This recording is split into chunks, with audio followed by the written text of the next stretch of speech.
Hi, welcome to the podcast by Dr. Sushma Singh. Let us start conversation on Unit 9, Education and Social Change. Our topic is goals, objectives and structural patterns of education. It is true that some of the so-called universal or society-oriented goals of education in a society articulate the thinking of the philosophers and social reformers of the times, many of whom project a future in terms of ideal society. This can be illustrated by examples of many Western and Eastern educational philosophers. At this juncture, we may refer other units. In actual operation, it has been shown that in most countries the system works both in its form and content with a decisive social bias, heavily in favor of the upper or dominant strata of the society. At the same time, it provides occupational and social mobility to a small number from the social strata. The educational system is largely conditioned by the prevalent socio-economic and political power structure. Its expansion, growth, and development are tuned to the requirements of this social structure. The changes in it are directed by the changes in this structure and particularly by the changes in the economic, social, and political distribution of power. An education system which is a social product and part of the entire social system acquires a collateral relationship with it. This relationship, however, cannot be of one-to-one correspondence. Imbalances and incongruencies do occur, giving rise at times to dissatisfaction and dissent, disharmony, disresonance, and even revolt.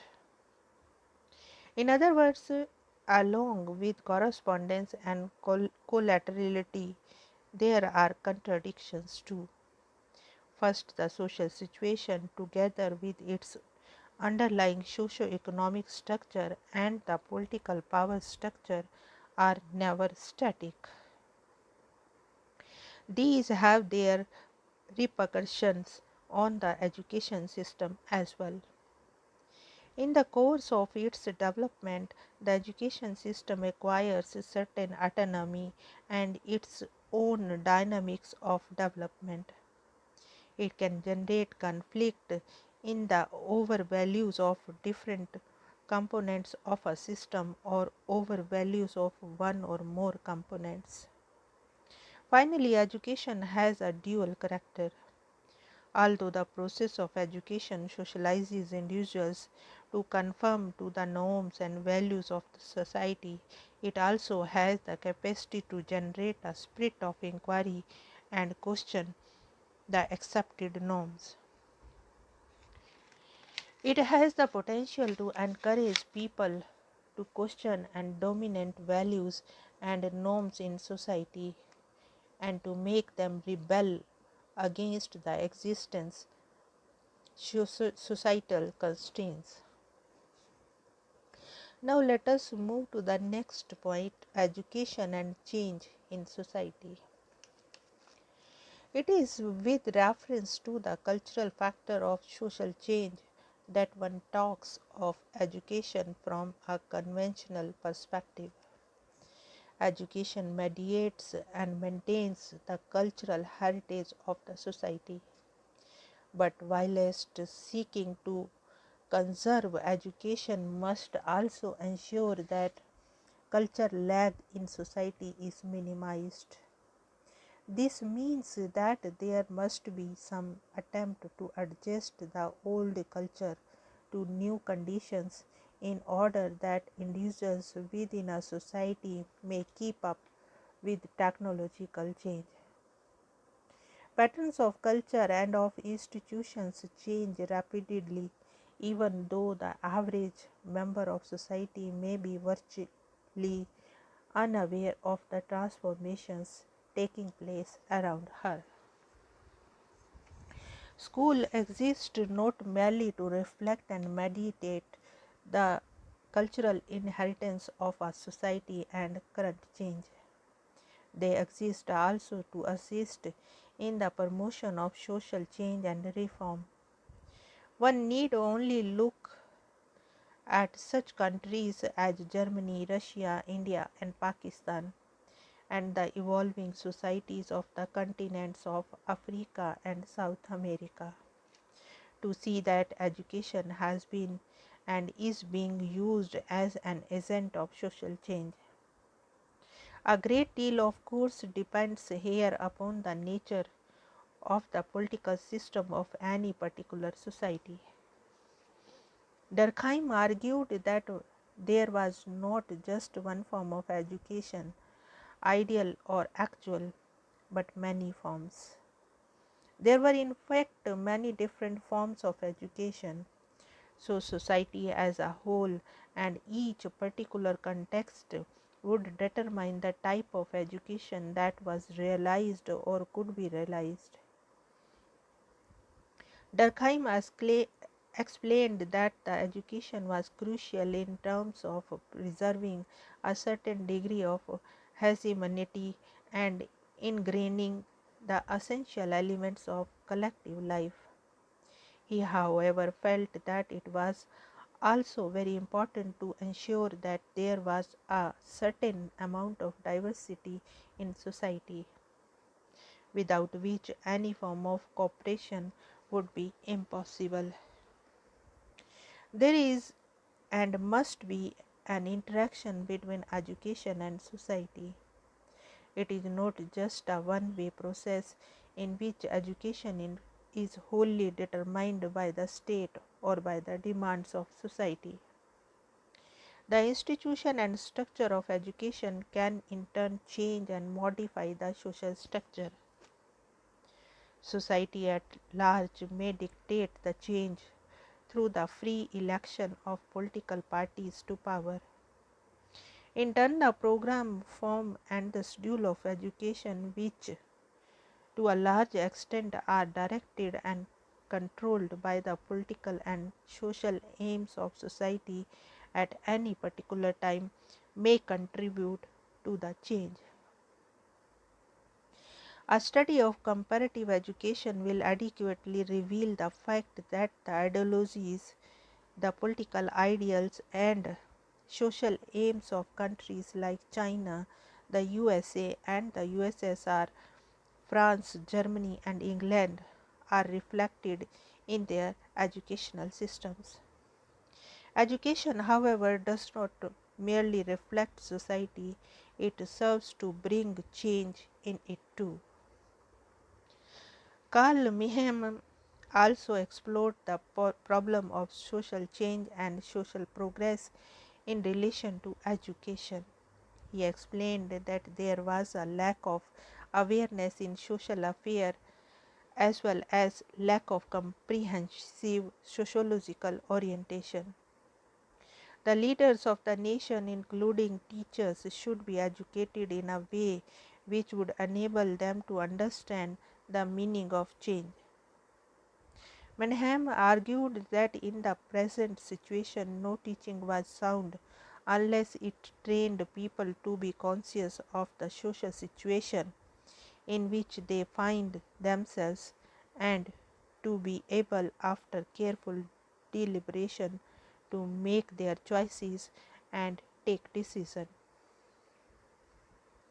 Education, some philosophers believe, must therefore be for mobility, for flexibility of thoughts and action, for producing individuals with a high general level of culture so that they adapt to changing economic and social conditions. According to Kamat, there are four positions regarding education and social change. Education is for itself and has nothing to do with social change. Education is determined completely by social factors and can therefore play no role in changing society. It follows social change. Education is an autonomous or relatively autonomous factor and therefore can and does induce social change. Educational change and social change must take place simultaneously. There are a few who maintain that either education and social change bear the no link with each other, or that education has no role to perform in changing society. If social change refers to fundamental structural changes in society, it is clear that the socio-economic factor and the political factor, rather than education, have primary importance in the process of social change. Education can facilitate the process of social change as a necessary and a vital collateral factor. It often contributes to igniting, accelerating, and sustaining the process by disseminating and cultivating knowledge, information, skills, and values appropriate to the changing socio-economic and political structure. Moreover, in a rapidly changing situation, for example, in a post-revolutionary period when fundamental structural changes are taking place rapidly, education can undoubtedly operate as a powerful means to demolish the cultural and ideological superstructure and to build in its place an altogether new structure appropriate to the situation, which would be in harmony with the newborn society. In some countries, a whole new system of education evolved, replacing the old system after revolutionary socio-economic and political structural changes. For example, after the British conquest of India, a system of modern education was introduced under the aegis of the British rulers. The liberating and renovating characteristics of education get enhanced by counterposing an alternative ideology which is in accordance with the emerging social situation.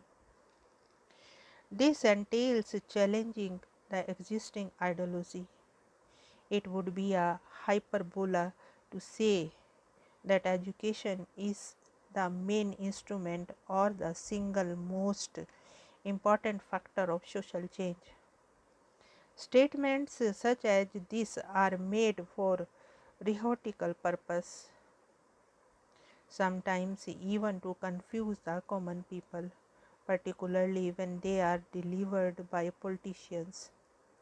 Often they reflect an incorrect understanding of the role of education, an incorrect assumption that a far-reaching structural transformation is already taking place and that education therefore should come forward to play its crucial role in consummation, the transformation, and an essentially social reformist and welfare perspective with no bid for a far-reaching structural transformation.